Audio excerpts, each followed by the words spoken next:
pray for the guidance and renewal of the Holy Spirit.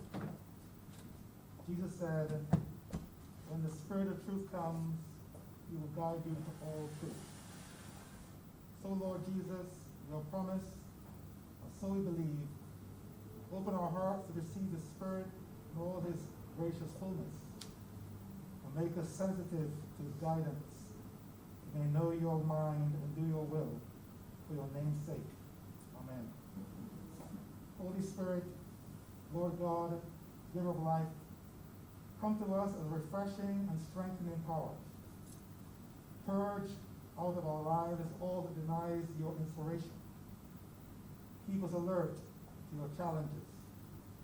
Let us respond to the new demands placed upon us by the COVID-19 pandemic. Give us humility. May see the vision and trusting your power. May commit ourselves to you, Father, Son, and Holy Spirit. Amen. Say the Lord's Prayer. Our Father, who art in heaven, hallowed be thy name. Thy kingdom come. Thy will be done on earth as it is in heaven. Give us this day our daily bread, and forgive us our trespasses, as we forgive those that trespass against us. And lead us not into temptation, but deliver us from evil. For thine is the kingdom, the power, and the glory, forever and ever. Amen.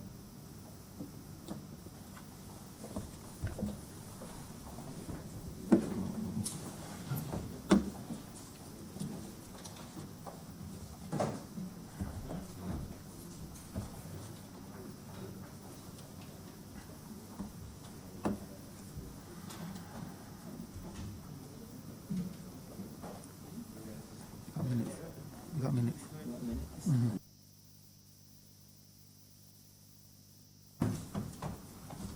This house is now in session. Minutes of the meeting held on Friday, 24th of April, 2020 to be deferred.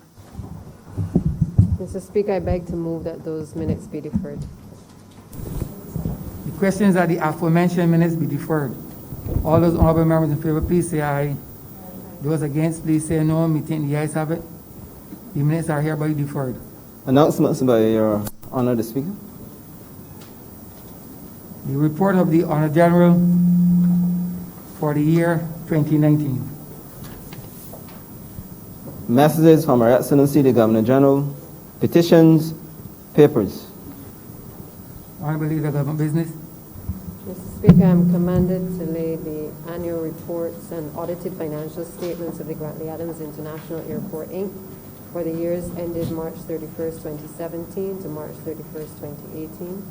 I'm also commanded to lay the audited financial statements of the Barbados Water Authority for the years ended March 31st, 2015 to March 31st, 2017. And also commanded to lay the report of the Judicial Appointments Committee, April 2019 to January 2020. Petitions, papers, government notices, private members' notices, notices of questions, reports from select committees, first readings of bills. Honorable Leader of Government Business. Mr. Speaker, I beg to move the first reading of the Income Tax Amendment Number 2 Bill 2020. The questions that the aforementioned bill be read a first time. All those honorable members in favor, please say aye. Those against, please say no. Me think the ayes have it. Mr. Speaker, I beg to move the first reading of the Supreme Court of Judicature Amendment Bill 2020. Second, please. Questions that the aforementioned bill. Second, please. The questions that the aforementioned bill be read a first time. All those honorable members in favor, please say aye. Aye. Those against, please say no. Me think the ayes have it. Mr. Speaker, I beg to move the first reading of the Stamp Duty Amendment Bill 2020.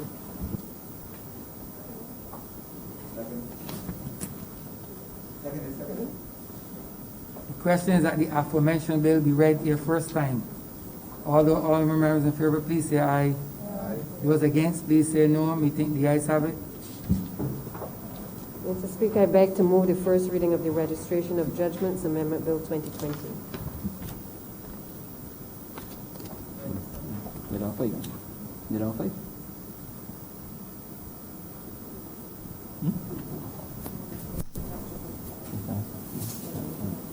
question is that the aforementioned bill be read a first time. All those honorable members in favor, please say aye.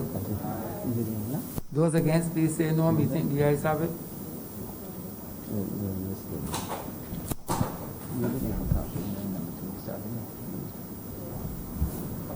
Mr. Speaker, I beg to move the first reading of the Catastrophe Fund Bill 2020. The question is that the aforementioned bill be read a first time. All those honorable members in favor, please say aye. Those against, please say no. We think the ayes have it. Statements by ministers, congratulatory and/or obituary speeches, personal explanations, motions for leave of absence, oral replies to questions, notices of motions for the adjournment of the House on matters of urgent public importance, orders of the day. Mr. Speaker, I beg to move the suspension of standing orders 6, 16, 18, 20, 42, subsection 5, 43, and 44 be suspended for the remainder of the day's sitting. The question is that the Second, please. aforementioned standing orders be suspended for the remainder of the day sitting. All those honorable members in favor, please say aye. Those against, please say no. We think the ayes have it. The aforementioned standing orders are hereby suspended for the remainder of the day's sitting. Government business. Government business is now the order of the day. Order number 19, sir. In the name of the Honorable Attorney General and Minister of Legal Affairs, to move the second reading of the Stamp Duty Amendment Bill 2020. Honorable member for St. Joseph. You sit there. Mr. Speaker,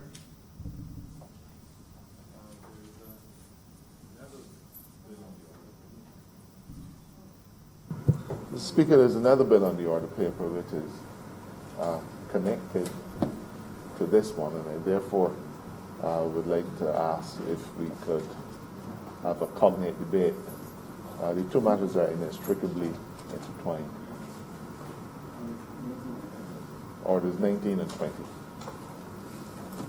The question is that order 19 and 20 we deemed a cognate debate because they are inextricably linked. All those honorable members in favor, please say aye. Those against, please say no. We think the ayes have it. Thank you very much, Mr. Speaker. I don't propose to detain the chamber for a long time in relation to these two matters. By way of history, sir, we have a court system that in many respects has not made it effectively into the 21st century. There are a number of things that are readily embraced by the courts and by the practitioners of law in other jurisdictions that we have been somewhat slow to embrace. And we believe, Mr. Speaker, that there are opportunities for us to achieve far greater efficiencies in the judicial system than we currently have. Now, you might ask, sir, what does this have to do with the Stamp Duty or the Registration of Judgments Act? One of our administration's significant initiatives, Mr. Speaker, is the establishment of a regime for electronic filing of court documents. Mr. Speaker, I believe that the average Barbadian who has had any dealings with most court cases would be aware of the procedure involving affidavits, where you have to go to your lawyer, get the affidavit prepared. The legal clerk will then walk with you over to the registry, and you wait at the registry until a legal assistant becomes available. And then they put a Bible in your hand, you take the oath, and you sign that document. And then, sir, you go on your way, but the document then goes back to the particular lawyer's office until time for filing. And that requires often another trek to the registry to present the actual physical document for filing. Sir, in our modern era, in other jurisdictions, documents are filed electronically.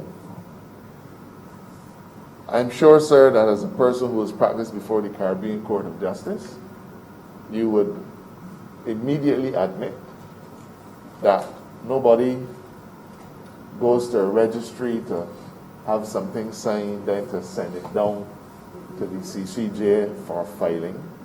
All of the filing of the court document is done online. And yes, sir, while the CCJ has its seat in Trinidad, and we have a distance of 100 and something plus miles separating us, there is absolutely no reason why within our own jurisdiction we should be reluctant to embrace the concept of electronic filing. No, sir. Last year we made amendments to the Evidence Act so as to allow the taking of oaths by attorneys in their offices, so that we actually began this process some months ago, so that for some time you have not needed to go to the registry to get documents, to take affidavits anymore. You can do it in a lawyer's office. But the next step is the step of filing the document. Now, sir, the platform for e-filing is pretty much complete. But upon filing certain documents, you are required to pay stamp duty. And in the normal course of things, then you have to purchase what we used to call a writ, but there's now a claim form. You would actually have to affix a physical stamp onto that particular form. There are a whole set of things, sir, that filing requires you to put on revenue stamps. But it becomes impractical to have a system of filing things online while retaining the anachronistic practice of moistening a stamp, sticking it onto an original document, and then submitting it. So, this amendment, sir, now permits the stamp duty to be affixed to the document electronically. That's all it does. It's allowing the registry to have a system of affixing the stamp duty on the document electronically. Now, sir, you could argue that we could just have gotten rid of the stamp duty altogether, but I suspect that the Revenue Authority of Barbados would be disinclined to give up yet another source of revenue. That is perhaps a discussion for another time. But for so long, sir, as we have a requirement that stamp duty be paid, then, sir, we always will have the challenge unless we amend the Stamp Duty Act.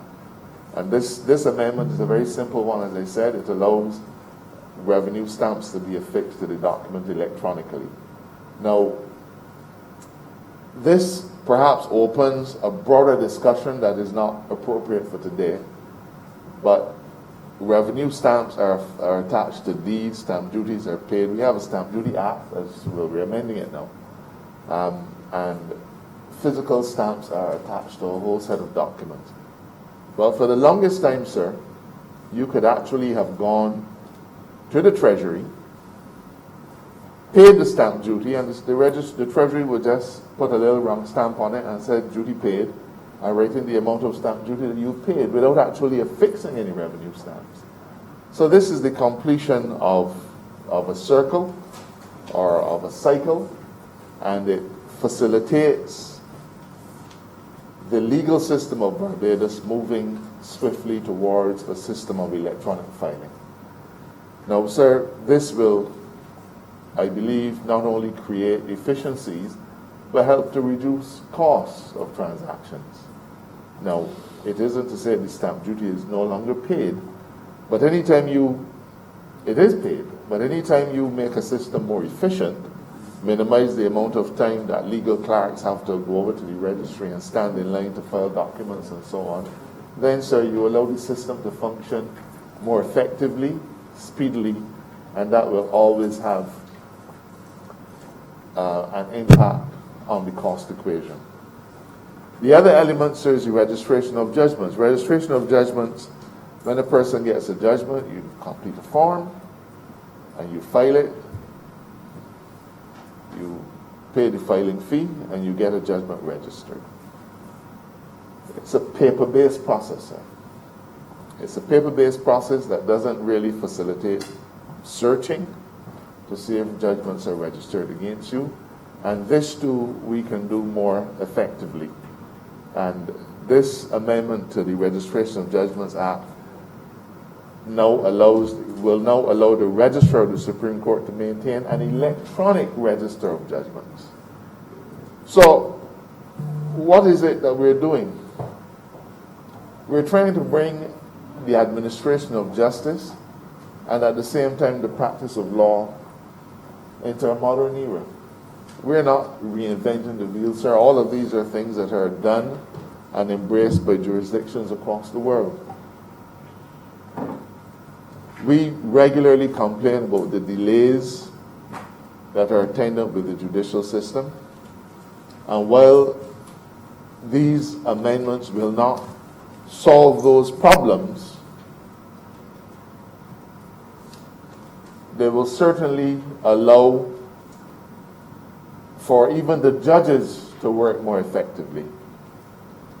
One of the last cases I did, or one of the cases I did that we concluded not long before the last year election, sir, was a case which had thousands upon thousands of documentary evidence, hundreds of pages of affidavits. And sir, when we looked at the volume of documents that were in this case, it took about 7 boxes, sir. There's a special name for those boxes. What do you call them again? Not biscuit boxes. There's a special name for them, but special boxes that you use in your offices. About 7 or 8 boxes, sir, of evidence and of argument. Now, sir, a judge has to read every single one of those. And you would say to the judge, well, carry home the file. But that is the file, sir. With those 7 boxes of documentary evidence, that in effect becomes the file. How does a system effectively dispense justice when you have such a large bulk of paper to deal with? And you know, the irony, sir, is that those 7 boxes make up the court's file. And it stands to reason that the claimant's attorney will have the same 7 boxes, and the defendant's attorney will have the same 7 boxes. That must be about 12 trees that will have been cut down and converted to paper in one case. Then once we go the route of e-filing, sir, a judge will not have to contend with trying to put 7 boxes into the back of a vehicle to carry them home. All of the documentation in a court case, when once we go towards e-filing, will be on a memory stick. Now, sir, it doesn't take rocket science to recognize that this is an initiative that should be embraced by everyone. Not just for environmental purposes, for convenience, for efficiency, and for speed of carrying out your activity. In this financial year, we've already issued, I think we had enough money to issue most of the judges with new, very powerful laptop computers. Our High Court has already long been outfitted to handle technology. And therefore, sir, we just have to put those last few things in place so that the delivery of justice can be brought into a modern era. Now, we concede, sir, that the technology is just one side of things, and technology is still used by frail human beings. In another debate, I hope that we will have an opportunity to talk about the changes that we've made in the judicial system. Certainly the report of the Judicial Selection Committee is laid, and that is a reminder to the Chamber, sir, that in the last year we appointed additional judges to the High Court. We've put additional courtrooms in the High Court. We've done more to transform the practice of the administration of justice in the last 2 years, sir, than perhaps anybody in the 20 years before it. These things now have to be given an opportunity to yield fruit, but we can fail if we don't grasp the opportunity to do those small things, sir. I don't believe that there's anything more that I can add on this occasion. The system for e-filing was paid for in the last financial year, and we are just now completing the legislative things that will allow it to work. There's no point having an e-filing system which then still requires you to go and involve yourself in the archaic practice of licking a stamp and sticking it onto a document and then scanning it and so on. So we've gone to e-cabinet. I don't know the last day I signed a piece of paper,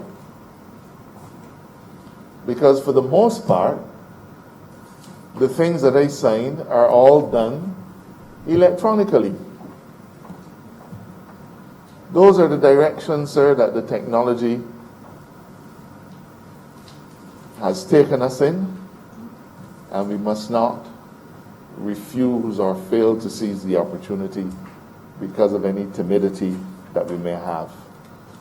I believe, sir, that in fact it's a irony that we are debating this issue in the time of COVID, because the last thing we want is for people to be having to trek over to the registry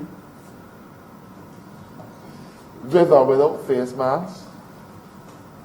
Well, they can't get it unless they have on face masks. But the point I'm making is, sir, that every opportunity you have to minimize human contact is an opportunity to help to eliminate the spread of COVID-19. So e-filing now is happening at a time, sir, at a time when our system needs it most. A lot of the public servants that you engage with in the registry are certainly welcoming people, but we've reached a point where human contact is not what it used to be, and therefore implementing this system fully will go a long way towards allowing people to work remotely, and in fact even the payments for the filing of documents will be done electronically by EasyPay. So that works for revenue, because it means that the payments are made and immediately received, the accounting is all sorted out, but nobody will have to go and stand up at a cashier anymore with a check or with cash to pay to file documents. The entire thing is going to be seamless, sir. And I therefore commend both of these amendments to the Chamber. I reiterate, sir, that they are not the solution to the delays in the administration of justice, but they will certainly go a long way towards helping to make the system more efficient. It's not just affidavits in court cases that will be filed electronically. We're going to make sure that probate matters, applications for letters of administration, all of those kinds of things, applications for letters testamentary, just about anything which requires judicial or registrar's intervention is going to be done in an electronic media. I welcome these initiatives, and I'm confident, sir, that over time we will begin to see a system that is working more efficiently, and at this point in time, sir, a system that is safer for all of us as we carry out our day-to-day activity. I'm much obliged to you. Beg to move that this bill be read a second time. The question is that the aforementioned bill be read a second time. All those honorable members in favor, please say aye. Those against, please say no. We think the ayes have it.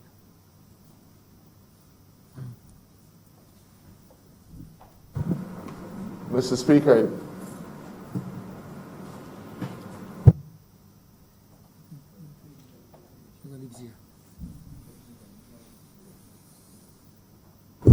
I beg to move that you do not leave the chair and that this House resolve itself into committee for further consideration of the bill. I beg to second that, sir. The question is that the honorable speaker do leave the chair and the House resolve itself into No, just committee. committee for further consideration of this bill. All those honorable members in favor, please say aye. Those against, please say no. We think the ayes have it.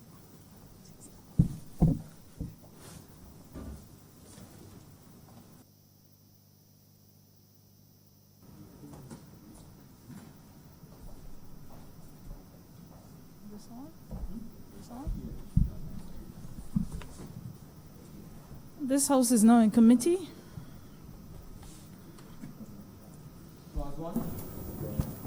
Beg to move that clause 1 stand part. Second that, sir. Question is that clause 1 stand part. All honorable members in favor, please say aye. All honorable members against, please say nay. Methinks the ayes have it. Clause 2. Beg to move that clause 2 stand part. Beg to second that, ma'am. Question is that clause 2 stand part. All honorable members in favor, please say aye. All honorable members against, please say nay. Methinks the ayes have it. Clause 3.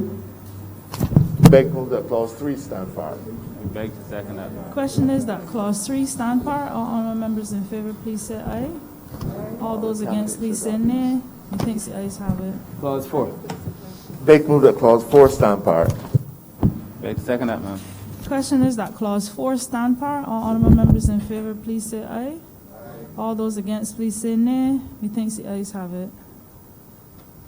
Clause 4. Beg to move that you do not report. I beg to move that you do not report to His Honor the Speaker the passing of 1 bill in committee. Question is that I do not report to His Honor the Speaker the passing of 1 bill in committee. All honorable members in favor, please say aye. All honorable members against, please say nay. Methinks the ayes have it.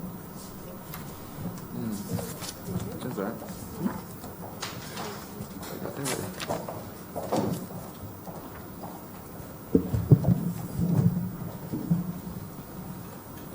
The chairman of committees is reporting the passing of 1 bill in committee. Mr. Speaker, I beg to move that this bill be read a third time. Question is that this bill be read a third time. All those honorable members in favor, please say aye. Those against, please say no. We think the ayes have it. Mr. Speaker, I beg to move that this bill do now pass and be cited as the Stamp Duty Amendment Act 2020. Second that, ma'am. Question is that this bill be passed and so cited. All those honorable members in favor, please say aye. Those against, please say no. We think the ayes have it. This bill is passed and so cited. Order number 20, sir. In the name of the Honorable Attorney General and Minister of Legal Affairs, to move the second reading of the Registration of Judgment Amendment Bill 2020. Mr. Speaker, I beg to move that this bill be read a second time. Question is that the aforementioned bill be read a second time. All those honorable members in favor, please say aye. Those against, please say no. We think the ayes have it. Mr. Speaker, I beg to move that you do now leave the chair and that this House resolve itself into committee for further consideration of the bill. Beg to second that. Question is that the speaker do now leave the chair and the House resolve itself into committee for further consideration of this bill. All those honorable members in favor, please say aye. Those against, please say no. We think the ayes have it.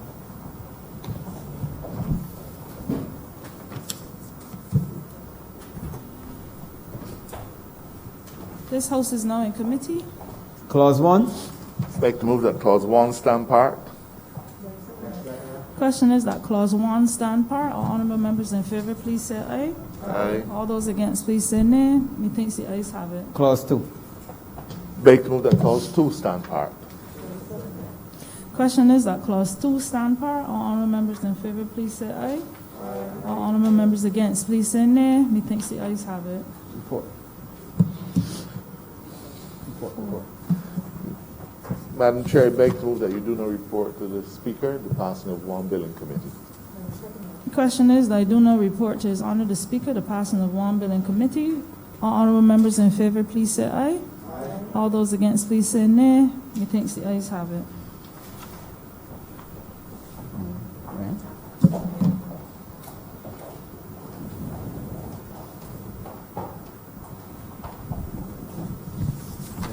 The chairman of committees is reporting the passing of one bill in committee. Mr. Speaker, I beg to move that this bill be read a third time. The question is that the aforementioned bill be read a third time. All those honorable members in favor, please say aye. Those against, please say no. Methinks the ayes have it. Mr. Speaker, I beg to move that this bill do not pass and be cited as the Registration of Judgments Amendment Act 2020. The question is that the aforementioned bill be passed and so cited. All those honorable members in favor, please say aye. Those against, please say no.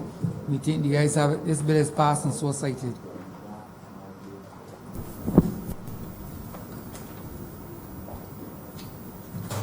Order number 16, sir. In the name of the Honorable Minister in the Ministry of Finance, to move the second reading of the Catastrophe Fund Bill 2020. Honorable member for Christchurch East Central. Thank you very much, Mr. Speaker. I rise to introduce this bill before this Parliament, certainly in extraordinary circumstance facing not just Barbados, but certainly the world over. But before I get into the details, sir, let me provide an opportunity, let me take this opportunity to provide some context clearly for the country as to why we are making these particular amendments, and certainly to the catastrophe. As a matter of fact, sir, we are repealing the Catastrophe Fund Bill as currently constituted and reintroducing a completely new piece of legislation. But let me just, for absolute clarity, sir, through you to the country, sir, indicate that or remind citizens as to the genesis as to how the Catastrophe Fund was set up in the first instance. And as you are aware, sir, in 2007, under a previous Barbados Labour Party administration, this bill was introduced, and the purpose of it, sir, was designed to respond to a catastrophe caused by a natural disaster. And as was contemplated at that time, sir, natural disasters meant earthquakes, hurricanes, and other fires, other hazards, which we are pretty much familiar with that happens to countries. And that the intent of the catastrophe bill at that time, sir, was to provide financial assistance to those persons for whom might not have been at the time, sir, have had insurance to be able to rely on, and to allow for persons with their home values of approximately less than $150,000 to be able to receive, in the event of a catastrophe impacting Barbados, relief from the Catastrophe Fund. And that fund was initially set up, sir. It was financed initially from monies put in by the government, but certainly, sir, as we all are aware, once you are an employed or self-employed, sir, contributions of 0.1% of your insurable earnings, sir, since inception, would have contributed to developing the Catastrophe Fund. And the truth is, sir, the fund developed over the years and has reached a point now where there is a sizable amount of monies in the fund, approximately $50-something million in the fund at the moment. However, sir, and let me just give a little more perspective, because you would recall, sir, that just before we came to office, there was talk,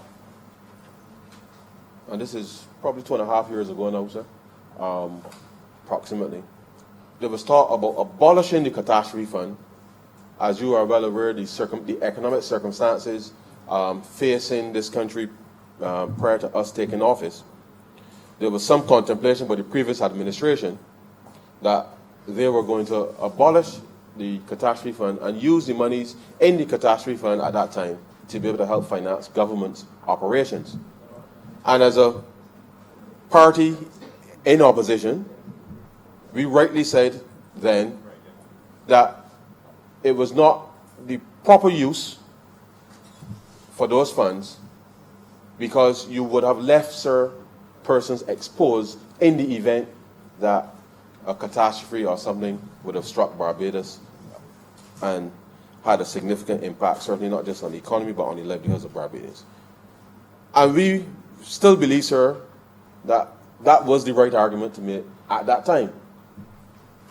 Now, having come to office, sir, and this is very important, because context, sir, is critical, so that when I know I've heard in the calling programs, I've heard on social media, I've heard all kinds of things. But the reality is, sir, when we came to office, one of the first things that we did, sir, was announce a comprehensive debt restructuring for this country. And in successfully executing that debt restructuring, sir, we included in the new bonds that were issued the natural disaster clause.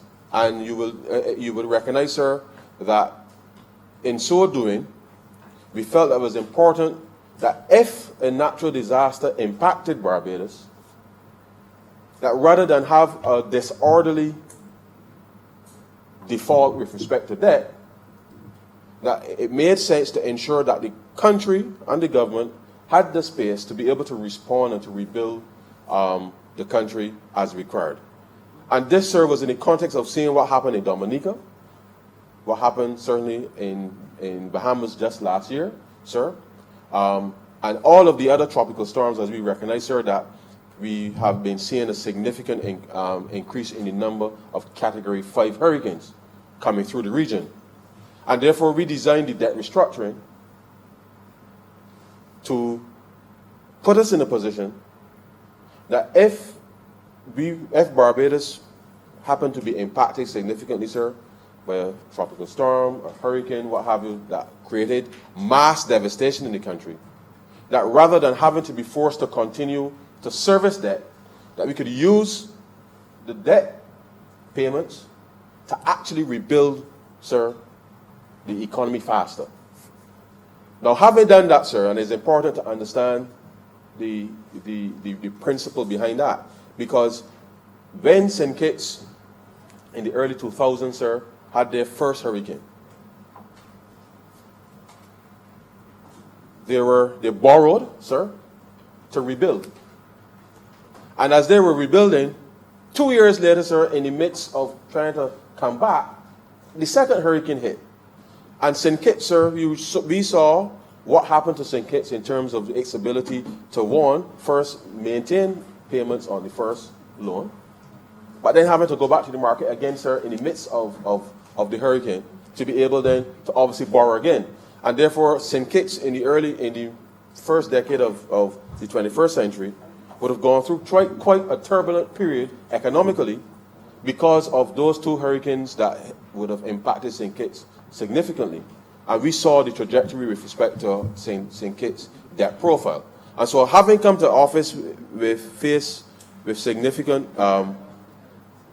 financial troubles, we recognized that we needed to ensure that we gave Barbados the best opportunity, sir, to be able to build back an environment and give ourselves enough room to be capable, sir, of coming out and recovering much faster without necessarily compromising the overall debt situation. Because you don't want to be in a situation, sir, where you have to choose between saving lives and paying debt. And therefore, the introduction of the natural disaster clauses in our new debt instruments provides an opportunity where for 2 years we'll be able to suspend certainly the principal payments, and we will capitalize the interest, sir, such that any debt payments that would fall within that 2-year period, sir, would be suspended, giving the government access to those resources to be able to help fast-track the recovery effort outside of any other activity that we may be able to do. And so, sir, in that context, notwithstanding the fact that the Catastrophe Fund is still ongoing, and it is important too, sir, and we must admit, sir, that when, and certainly just at the end of last year, when we issued when we concluded the external debt, in the contemplation of the natural disaster clauses, sir, at that stage, we never envisaged a global pandemic, sir, that will cripple the world economy, such that we will see no commercial air traffic, sir, coming into the country in the way that we know, in the region that we know, sir. And so it is something that we will have to review for future debt issuance. But the reality is, sir, that this global pandemic is perhaps, sir, the most natural disaster that has ever happened to mankind. And was in our original contemplation, we focused solely on the risks that we saw every year. And you know, sir, yesterday was the start of the hurricane season. And it is instructive, sir, that the first tropical storm, his name was Arthur. But what was more important, sir, is that we already had 2 tropical storms before reaching landfall, before the start of the official hurricane season. And as the forecast for this season is to be much more active than we've seen before, it is important that we take stock of the resources that we do have. And as we seek to respond to the pandemic, sir, the government has been conscious of the fact that we have to ensure that the country is prepared with respect to the hurricane season, because we know, sir, that somewhere along the line, there will be some tropical storm, there will be some hurricane somewhere, sir, not just may impact Barbados, but may impact one of our neighbors at the very time, sir, where we are all truly vulnerable, because we have all experienced a significant reduction in activity this year, and therefore our abilities to respond and help each other will be even more critical at this stage, because in this season, sir, we really have to ensure that not just that as Barbadians we are prepared, but we really got to help others to become as prepared as possible, because we rely on them, they rely on us, and I think that in this environment, sir, we have to be very, very, very conscious of that reality. But having said that, sir, the restructured bonds would provide, in any given year on average, and I want to just provide the perspective as to when we start to repay after the initial 4-year grace period, sir. When we start to repay our debt in full, which means both principal and interest, sir, on average, you'll be talking about almost $1 billion every year, potentially, with respect to relief that we could use in the event that there was a natural disaster. So we are not asking for a natural disaster to strike Barbados. That is not what we are saying. We are giving ourselves, through the structure that we have set up, sir, access to those monies that can be used to help rebuild Barbados if there's a natural disaster of the nature that we are normally associated with in our minds, to be able to help jumpstart the economy and move forward. So the Catastrophe Fund, as its current size of about $50-something million, sir, in the scheme of things, relatively speaking, is minuscule compared to the amount of money that we will have available to us in the event that there is a natural disaster. So I want to make it clear to you, to the country, sir, through you, that what we are doing here today is not in any way to disadvantage any person in the country, sir. It is not in any way, sir, to take away from the fact that we will still continue, sir, to build the Catastrophe Fund, sir. And for the very reasons that we are making these amendments today is because we need now to ensure, sir, that as much as possible, that as many businesses can survive in this country, sir, that will continue to employ persons, sir, especially in an environment where we have, up until last Friday, sir, 42,797 claims for unemployment, sir. 42,797 claims for unemployment. Now, if you appreciate, sir, that our workforce is on average about 145,000 people, sir, then Barbadians will come to understand, and whilst today is not the discussion for boss, Barbadians will now have to come to understand, sir, why it is, sir, we have to re-engineer what we have in order to ensure that those 42,000, almost 43,000 claims for unemployment, that we can get as many of those persons back to some form of work as soon as possible, sir, so that we can create some new balance for economic activity over the next 9 months, 12 months, sir.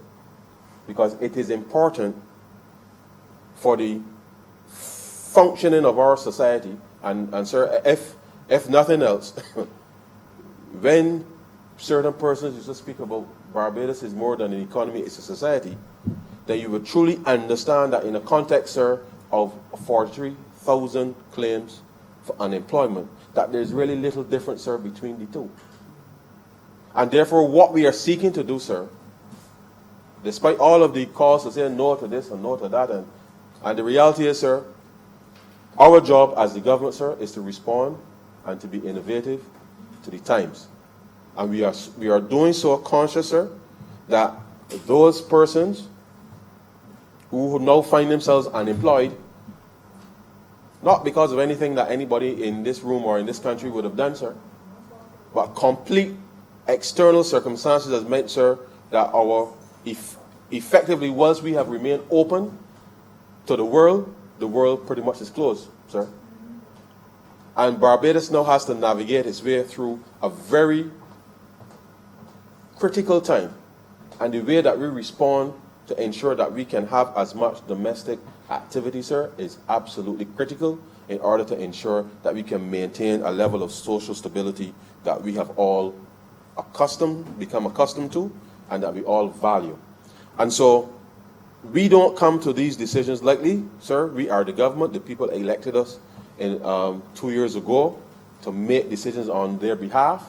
But in making those decisions on their behalf, sir, we have gone the length and breadth of the country as we did when we were in opposition, and we have continued to do it in government, sir, to actively engage, sir, the people through their various representatives and the people themselves to ensure that we explain what it is we are doing, why we are doing it, and well, sir, at some stage, some people may agree, some people may disagree with what the decisions are, but the reality is that we have to move forward with absolute singular purpose. And our mission, sir, is to ensure that as many people can keep their heads above water, sir, in this country at a very critical time where the government finds itself under tremendous pressure because the revenues, sir, because of the timing, too, of the impact of COVID-19, has meant that we have not been able to generate enough surpluses early enough in the financial year that at least will help us to move forward. So we're effectively in a position, sir, where we have to manage this process through and be as clear to the public as we can, whilst asking people to recognize that those almost 43,000 claims for unemployment, sir. And it's a situation, sir, that is quite extraordinary. And there is pressure on the national insurance because you would appreciate, sir, that with 43,000 claims for unemployment, that means, sir, that there are 43,000 potentially less persons who are making contributions, who would ordinarily be making contributions to the NAS. And if you can imagine, sir, the unemployment fund obviously will be under pressure. And therefore, the government of Barbados has a fiduciary responsibility to provide the appropriate funds to be able to pay those persons their unemployment once it becomes due. And therefore, it is not an easy experience, certainly for those persons having to adjust. As the government, we have to respond to the very immediate needs of persons that we have already put critical measures in place to deal with that. And therefore, I say it to Barbadians through you, sir, that yes, the next few months, the next year will be tough. But we have crafted a response that is as inclusive as it can be in the circumstances. And whilst I know that some people may wish to criticize and all of that, and they're happy, they're free, sir, to criticize. But at the end of the day, our mission is to ensure that ordinary Barbadians can keep their heads above water.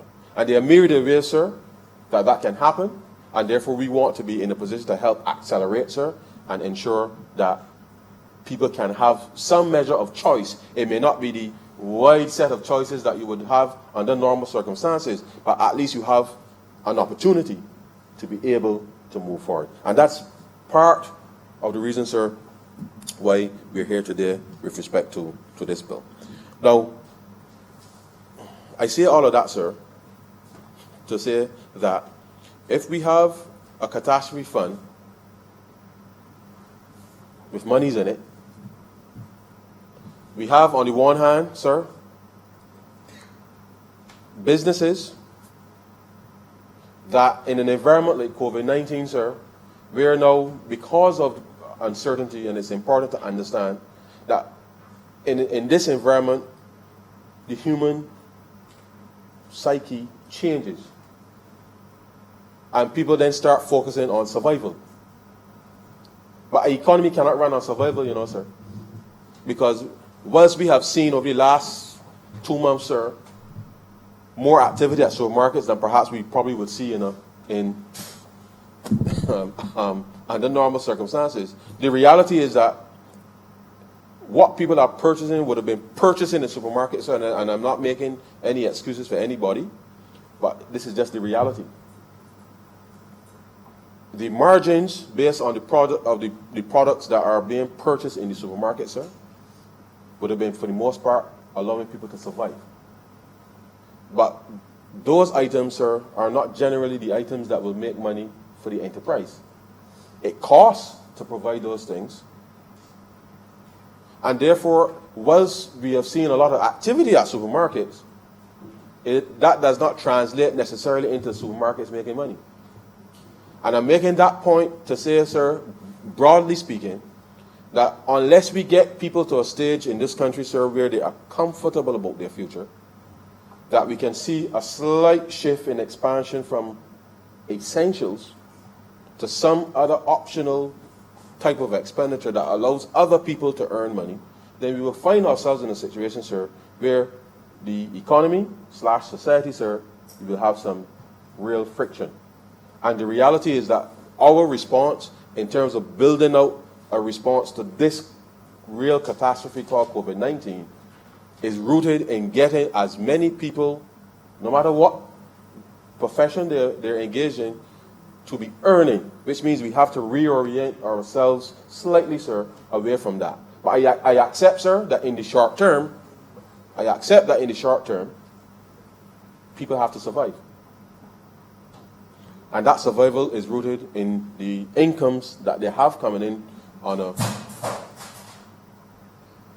week, and the incomes coming into the households such that they can make those decisions. But we cannot stay, sir, marking time. The country cannot just simply mark time.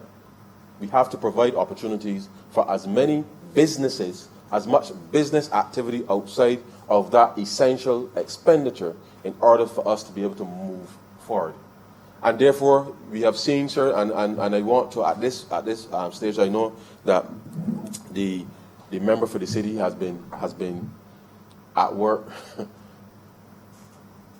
tirelessly 24 hours, and his staff, sir, within the Ministry of Health and Wellness, sir, have been at work to ensure that we get the containment right. And we've seen over the course of the last few weeks a reopening of certain aspects of the economy, sir, to match the reality with respect to the medical response. And therefore, whilst I am happy that on the way here, sir, I saw a lot of traffic on the road, because that means they will get some, unfortunately, some fuel tax. But the reality is, sir, unless we get the economy starting to turn again, sir, and it means every aspect. So it's not, I'm not making this, this is a very serious consideration, because unless we get things turning again, sir, beyond just the essential expenditures that we were making over the last 2 months, then it means that we will not have had the opportunity, sir, to ensure that we maintain that social stability that we all value in this country. So it is critical how we use what we have now, with that in mind, knowing, sir, that what we are seeing happening in the north, sir, has the potential, sir, to delay our recovery, the recovery in the region. And I made no bones about it. We all know, sir, that the first Tuesday in November will mark a significant day in the management of this whole thing. And the reality is that the Caribbean and Barbados, by extension, relying on tourism, relying on flows. We also do business up and down the region, sir. In a previous life, I used to do some consulting up and down the region, sir, and as most Barbadian companies and individuals do. And therefore, unless we find a way, and yes, some of it can be done remotely, which is fine, but the reality of the situation is that we all know, sir, and if we are honest with ourselves, if you go to London, if you go to Paris, if you go to New York, if you go to Berlin, you go to Los Angeles, any of the major metropolitan cities, sir, the thing that drives the economies of those cities, sir, tourism. Tourism. And people going and coming is what keeps those economies taking over. And we are no different. And therefore, until such time as they can get themselves organized, then we have to ensure that we work together domestically as well as with our regional partners to create as much activity as we can for ourselves until such time as the rest of the world figures out how to handle their own business. But November is a critical marker, sir, with respect to how the whole world will move forward out of this. But we can't wait until November. That's the reality. And therefore, part of our response, sir, is to ensure that we can re-engineer what we have to provide our businesses to survive first, survive, and come out the back end, sir, of the next 9 to 12 months, sir, potentially 18 months. It is going to be tough. But come out the back end, sir, ready to be able to take on the world again. But we first have to get these businesses to a point where they can survive. And we have announced a number of measures already, which is already in train. But we want to do more. But we can only do more, sir, if we get the economy taking over, such that we get flows, not just of revenue, but flows going through businesses, cash flow going through businesses that can pay their workers, sir, even though businesses have to make operational adjustments with respect to what they're doing. But it is the flows that are important, sir, to keeping businesses alive. And therefore, in responding to that, is part of why we would have come to the chamber today with respect to the Catastrophe Fund. And it's important to note, sir, that in Clause 2 of the bill, we have introduced a new definition of catastrophe, which, and I will read for the benefit of not just the chamber, but for those listening, that catastrophe means an event, whether natural or not, that has a significant adverse impact on the economy or a part of the economy, including a fire, an earthquake, a storm, a hurricane, a storm surge, a sea surge, flooding, lightning, or another force of nature. B, sir, it says a pandemic. C, sir, it says a breach of cybersecurity. And D, sir, an act of terrorism. Now, sir, the broadening of this definition, sir, now really takes into account, sir, anything that is perceived to have a significant impact on the national economy would be covered, sir, with respect to being able to deliver some relief from the Catastrophe Fund. And therefore, it's important that we recognize that in the 21st century, certainly, whilst we are focusing on a pandemic at the moment, there are other events that could potentially impact us, which we've sought to cover in here in the event that any of these things may have an impact on Barbados going forward. But it's critical from that definitional point of view so that we cover ourselves so that we know what will have access with respect to this. And we have also indicated, sir, that not only will we keep the original contemplation with respect to those persons who formerly would not have had insurance coverage, we have also indicated as well, sir, that the qualifying businesses, as set out certainly in the schedule, would now be able, sir, to have access to the monies from the Catastrophe Fund to be able to keep them afloat. And the truth is, sir, these are extraordinary circumstances. Extraordinary. And in any way, let me just say, sir, this does not in any way, sir, crowd out any of the actions that are being taken by the private financial institutions with respect to the provision of cash flow.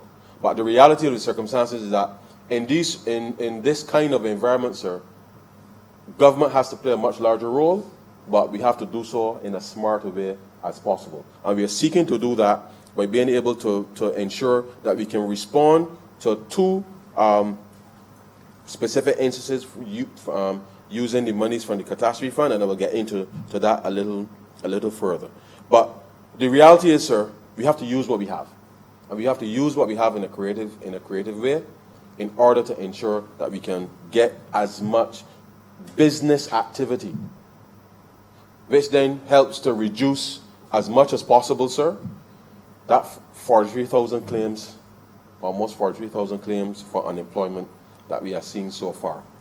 And the truth is, sir, it is going to be extraordinary because even as we reopen, and we've seen already companies having to take decisions, because in an environment where there is no income, sir, it is almost impossible to maintain the kind of expenditure that you are seeing that you would ordinarily be committed to.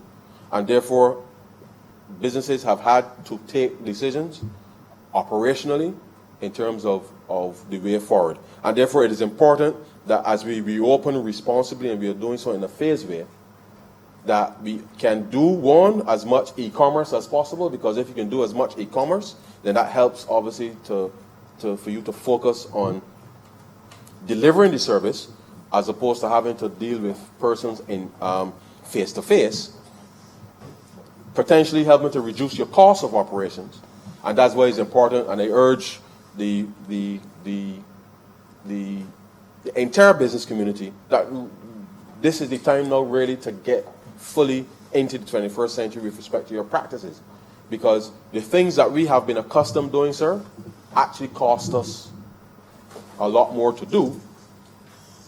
And if we were in a position where we can just relook our processes in the same way that government has been, ministry by ministry and department has been looking at how we deliver services to the public, that business people now have to do the same type of analysis in order to help reduce the cost of their operations. But having said that, sir, we have a responsibility as a government to ensure that we get, as far as possible, the balance with respect to being able to have as much economic activity taking place as we can to be able to lift and keep everybody going forward. And the environment is challenging.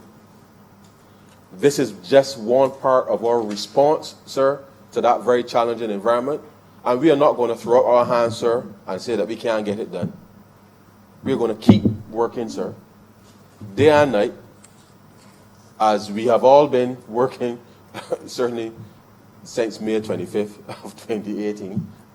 I have heard calls, sir, in certain spaces as it relates to the size of the cabinet, sir, and all of these things, sir.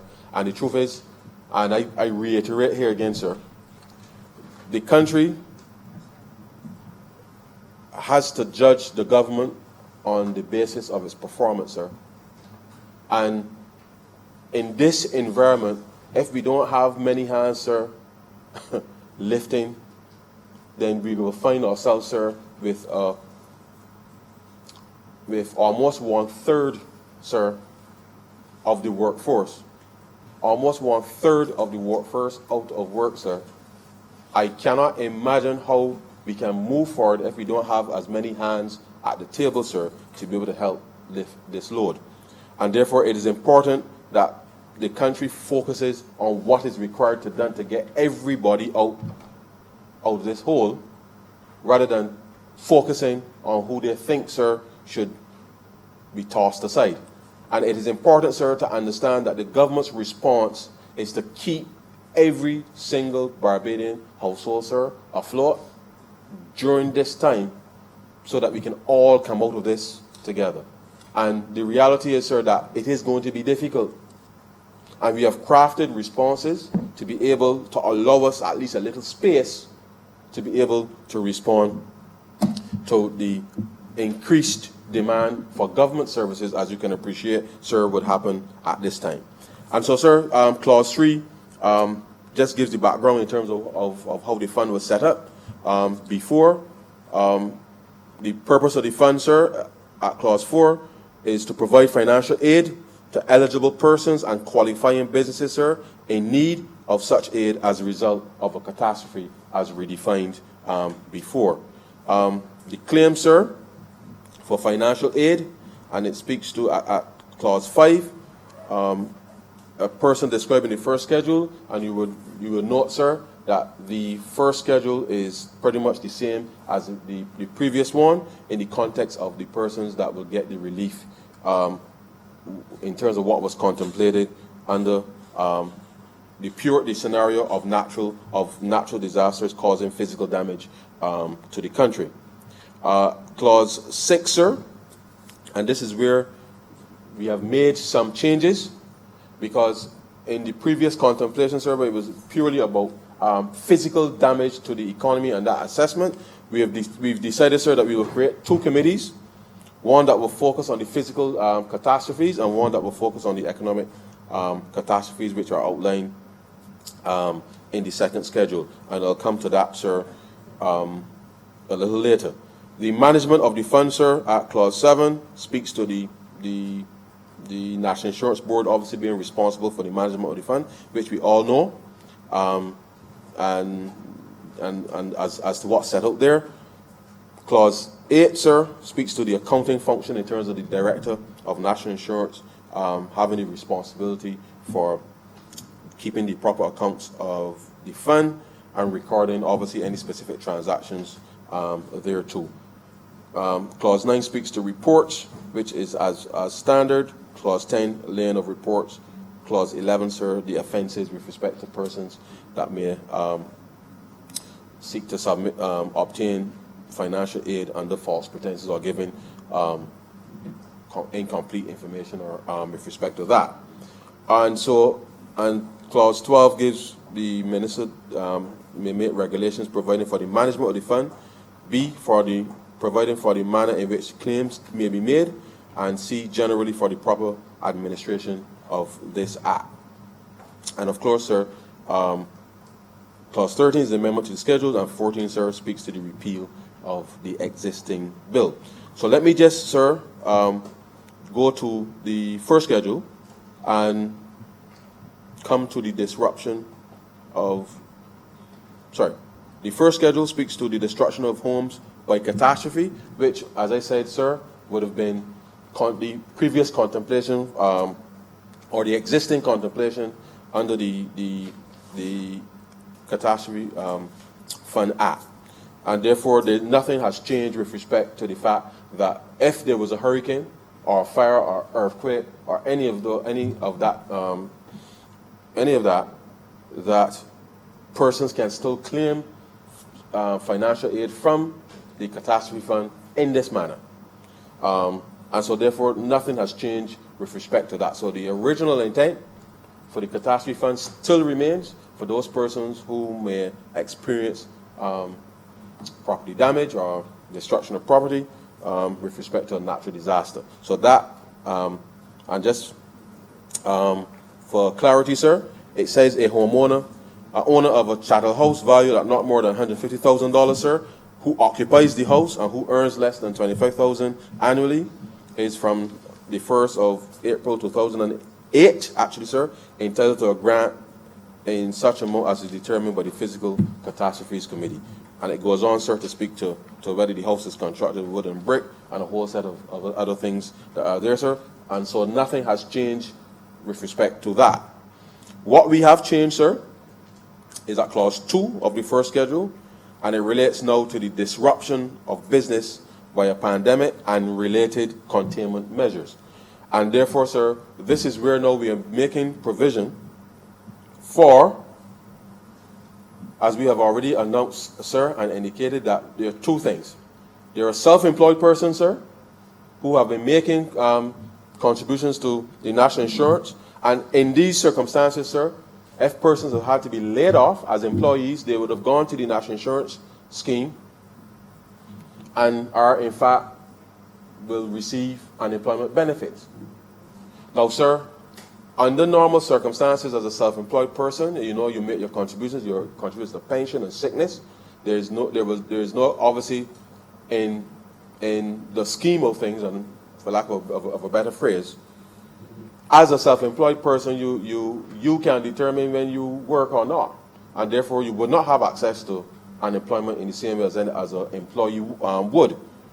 And therefore, what is contemplated here as the business owner, essentially, as the self-employed person, having made contributions to the National Insurance Fund, is that the pandemic obviously would have created a situation where, as a self-employed person, your business would have been impacted, and whilst you may have employees, maybe 2, maybe 3, whatever, that you may have had to lay off. There's no income coming into the business. Those employees would have gone to the NAS,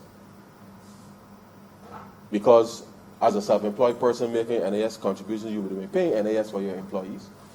And those employees will get the unemployment benefit, but there's nothing particularly for the self-employed person, because there's a loss of activity. There's no ability to make any money, and therefore we have crafted, sir, a business interruption benefit for self-employed persons, just taking into account the fact, sir, that those persons, having been self-employed, not being able to earn in a pandemic, that this benefit now will be there for them as a temporary benefit, because as you can see, sir, we are reopening the economy now, and therefore it is to take cognizance of the fact that that is the case with respect to self-employed persons. But it is important, sir, to appreciate that, and we want to, at this stage, sir, continue to urge all Barbadians, sir, all Barbadians of a couple of things.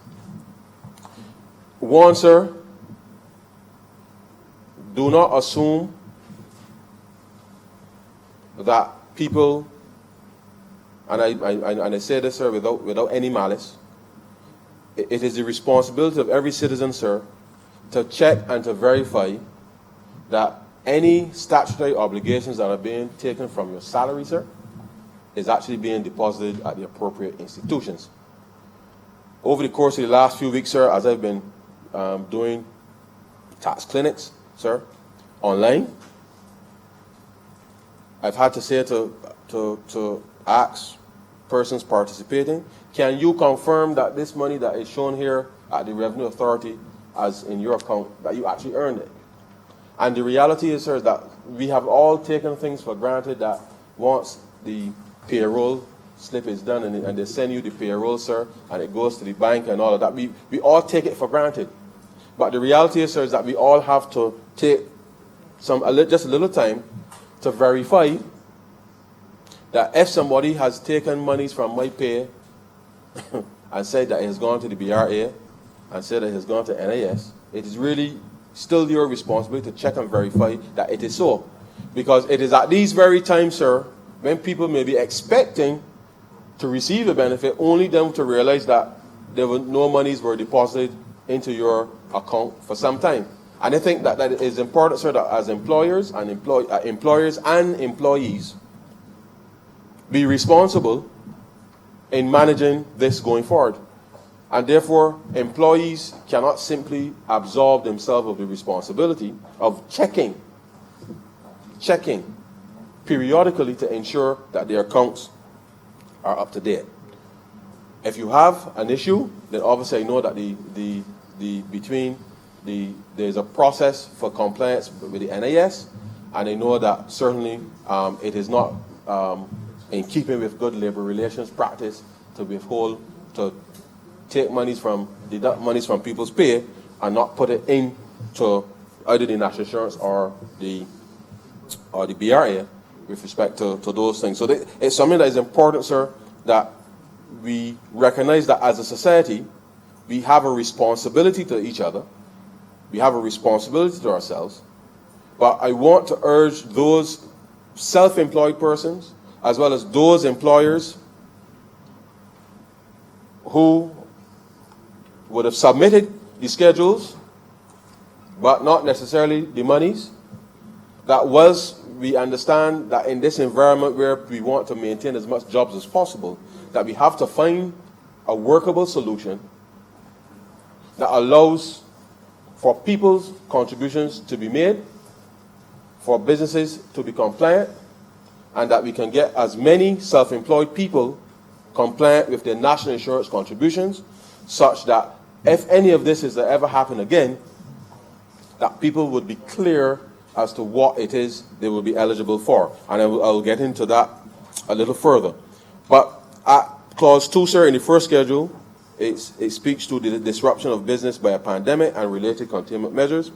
And it says, a person who is registered under the Value-Added Tax Act, Cap 87, B, pays value-added tax, and C, can show that his cash flow has been severely disrupted by a pandemic and the measures taken to contain the pandemic. Is entitled to claim financial aid and in such amount and on such terms as is determined by the Economic Catastrophe Committee, which I will come to next. 2, a self-employed person who makes national insurance contributions and who can say that his cash flow has been severely disrupted by a pandemic and the measures taken to contain the pandemic, is entitled to claim financial aid in such amount and on such terms as determined by the Economic Catastrophe Committee. And that is important, sir, in the context of what we are seeking to do, because as you would be aware, sir, we have established a VAT loan fund, which is to help to finance, sir, those businesses who are registered for VAT, and therefore allowing them the capacity to borrow from the Catastrophe Fund as administered by the Barbados Revenue Authority, an interest-free loan, because as you would appreciate, sir, in this environment, we want to keep as many businesses open. But the loan has to be paid back, sir, over the course of a year. So let me just assure the public through you, sir, that what is contemplated here with respect to the businesses that may benefit from this is the repayment of whatever it is you borrow from the fund over the course of a year. Whilst it is interest-free, because you would appreciate, sir, that we have built up a catastrophe fund. And therefore, we are not taking the money, sir, and just giving it away. We have put some measures in place to improve the cash flow for businesses. The cash flow for businesses, outside of any other mechanism that they may employ, either from the bank, finance house, whatever, to be able to ensure that we can keep as many businesses afloat as possible. Now, whilst it is not here, I would remind the chamber that we have also, for a number of small businesses, provided through fund access, the ability to have some wage support for up to 5 employees of $500 a month for 3 months, which allow them to be able to keep their employees there. And therefore, that is something that the government will undertake through fund access. But all we're saying is we're trying to have a multi-pronged approach to being able to respond in this way. Because as I said, sir, we need to get as much activity and much flow in the economy as possible so that we can move forward, sir, with a little more certainty. And that is why, sir, it is important that we re-engineer what we have. So the monies coming from the Catastrophe Fund that persons may access will be paid back, and therefore replenish the fund, whilst the rest of us will continue to on a monthly basis, who are still employed, sir, will still continue to pay the 0.1% of our insurable earnings towards the fund. So this is not in any way, sir, to be seen as we are just taking the money, and as I heard somebody say that the government giving money to corporate entities and all kinds of other irresponsible statements. Because if you would take the time to read, sir, you would appreciate what the government is trying to do. Because whilst one can interpret things as you want, facts are the facts. It is an interest-free loan from the Catastrophe Fund, administered through the BRA from this committee, to allow for greater cash flow for businesses that can keep as many businesses going as possible, so that we can get as many of those 43,000 claims for unemployment down, sir. And this is in conjunction to a whole host of other things that the government will be contemplating in order to move everybody forward. So when people get up and say, sir, that the government gave away money to corporate interests, it is grossly false. And some people in this chamber knows that it is grossly false, but allows people to go out there and say to the public that the government is giving away money to corporate interests. But having said that, sir, we will continue to focus on what is required to create stability, sir, for this country. There will come a time, sir, when we can have the discussion about boss. And when it comes to that, sir, we will reiterate the same thing, because some people can't see what's in front of them. But the government's responsibility, sir, is to ignore those cries, focus on channeling and getting everybody focused, sir, on what the solution is. And this government will continue to work and engage the stakeholders, those who are impacted, to be able to ensure that we get the right response. Because I can guarantee you, sir, that every public servant either has some family, some friend, somebody that's go to church with them, sir, somebody that live in the neighborhood, that is one of those 43,000 claims for unemployment. And it is still going up, sir. It is still going up. And therefore, in the context of trying to save Barbados and maintain a social compact, sir, between your friend, your family, your neighbor, the body you go to church with, sir, we are all in this together. And if we are not in it together, sir, and allowing the government to be creative in responding to the circumstance, because other people have different ways of doing things, but that's their thing. Because we know, sir, what the recommendations were to this government about sending home 5 and 6 and 7,000 people. And we have said no, that we will continue, sir, to look and spend the time, sir, focusing on how we can solve the problems rather than throwing people under the bus, literally, because they can't think, sir, beyond what somebody puts in front of them at any given time. But that's a subject for another debate, sir. The second schedule, sir, speaks to the committees, and I just want to go through that very quickly because the two committees, sir, being constituted. So in the first one, sir, the Physical Catastrophes Committee will comprise the Chief Executive Officer for the Financial Services Commission, or his nominee, Director of National Insurance, or nominee, Chief Fire Officer, or his nominee, and the Director of Emergency Management and his nominee are two persons appointed by the Minister in instrument in writing. Now, the reason for the composition here, sir, is because obviously in the event of a natural disaster where there have to be assessment of damage and those kinds of things which are pretty much of a general insurance nature, loss provision and those kinds of things, sir, for physical assessments is the reason why the composition of the committee is the way it is there in that context. And the Financial Services Commission provides the backstop by way of the loss adjustment and that general insurance component. Committee number 2, sir, which speaks to the broad economic catastrophe committee, which we are contemplating for addressing these kinds of circumstances. We have the Revenue Commissioner of the BRA or his nominee, again, Director of National Insurance, Permanent Secretary Ministry of Finance or nominee, Permanent Secretary Ministry of Small Business, Entrepreneurship and Commerce or nominee, and two persons appointed by the Minister. And the truth is, sir, we are doing this because, as we've said from the beginning, sir, whilst the circumstances will befall us, sir, we want to ensure that we have the legal framework up and running so that the things that we are doing, sir, that there's no long lag between when we say we want to implement something as we had to do facing this pandemic and having the legislative framework to be able to have the authority to do it.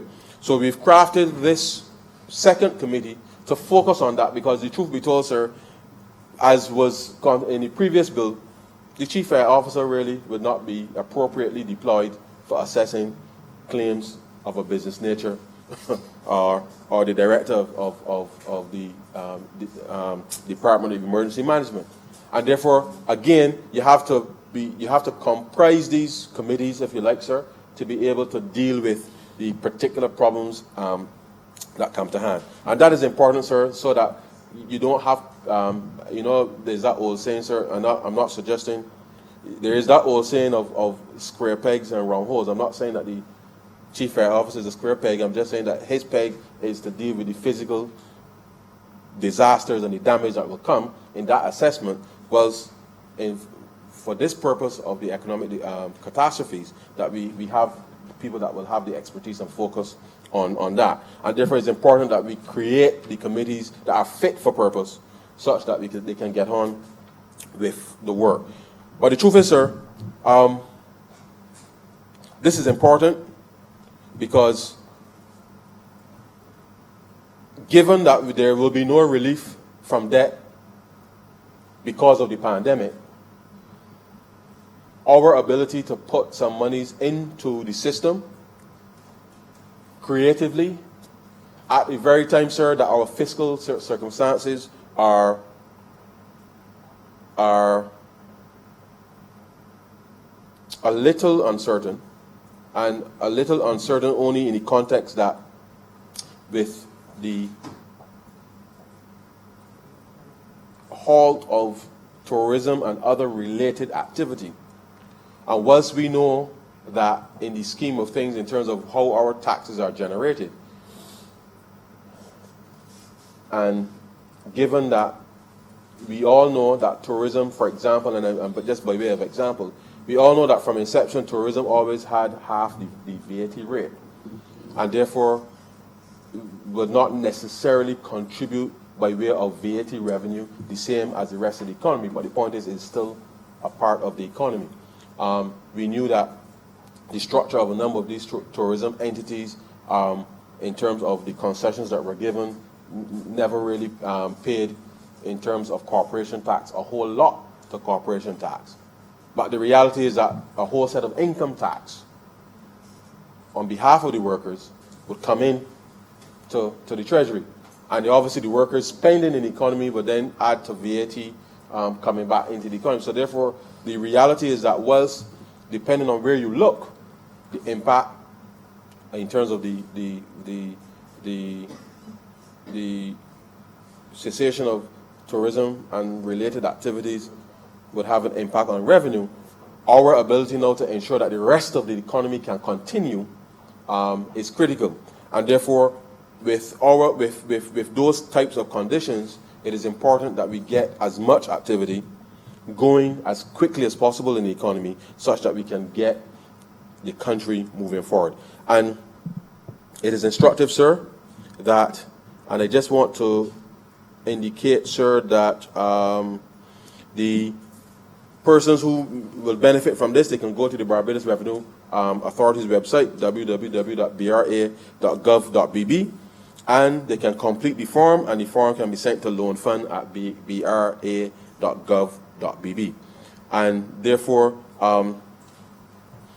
of course, naturally, you will have to provide some kind of financial statements, income year 2018-19, inclusive of cash flow statements. And the truth is, sir, any business that is operating would have to have cash flow statements. I mean, I don't know how you would be operating if you don't know your cash flow. So these are things that should not be onerous on a business that is registered for VAT, because you should have your cash flows there to show how you've been impacted by the pandemic. As I said, sir, the interest-free loan is repayable over 12 months in equal monthly installments, and will be commencing no later than November 29th. And therefore, our push to get activity now is to get the economy in a stage where people then can potentially start paying back as we get things unfolding. And therefore, this is critical so that we can get as much monies back into the economy. And I just want to indicate that on top of these things, sir, we have been accelerating the payment of those refunds, which will go back, and I will speak to that a little later. Now, sir, as it relates to the self-employed persons, in terms of the business interruption benefit, let me just indicate, sir, that the period for consideration in terms of is 2019. So, so therefore, self-employed persons would have had to have made payments in 2019. And let me just clarify further. Self-employed persons must have paid contributions for at least, sir, 2 quarters of 2019. Okay?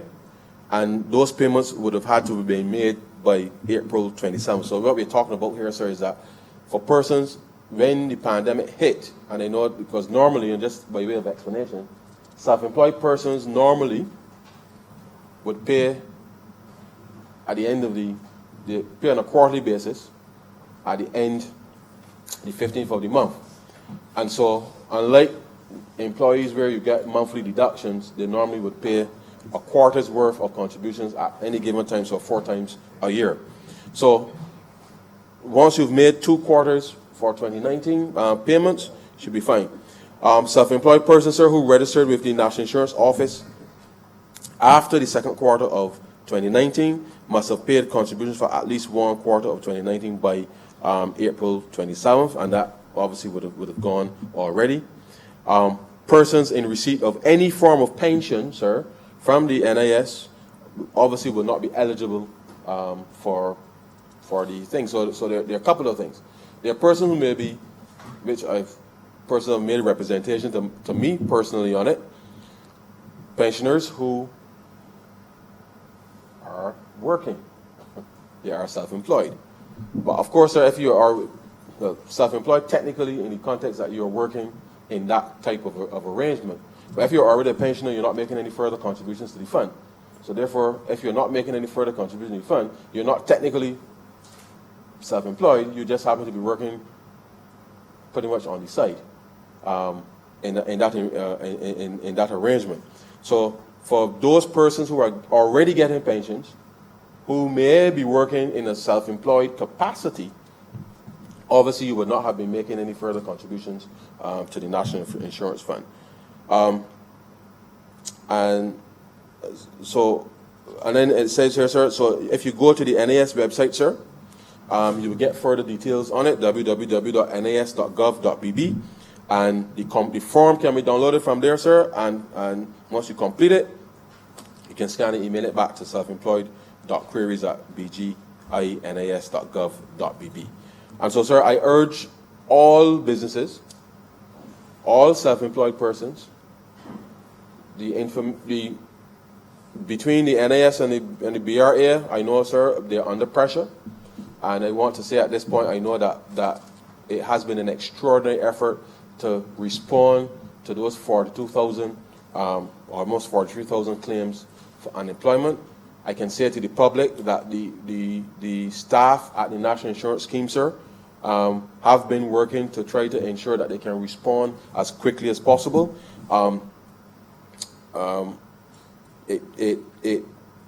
The reality is, sir, is that if we, and I take this opportunity again for both the BRA and the NAS to encourage persons to submit their bank information so that the payments can be made directly into your bank or credit union, bank or credit union information, because that helps to speed up the process.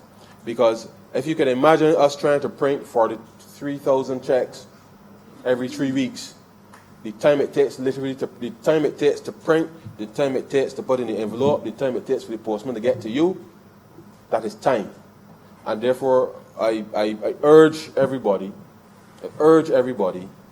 to kindly submit their bank or credit union information in order to allow for this process to be as seamless as possible given the circumstances. And if we all do that, then we help to diminish a lot of the anxiety that is out there. So I say to the staff of both the BRA and the NAS that we have been pushing to respond to people's needs, that you continue to do the work that you are doing.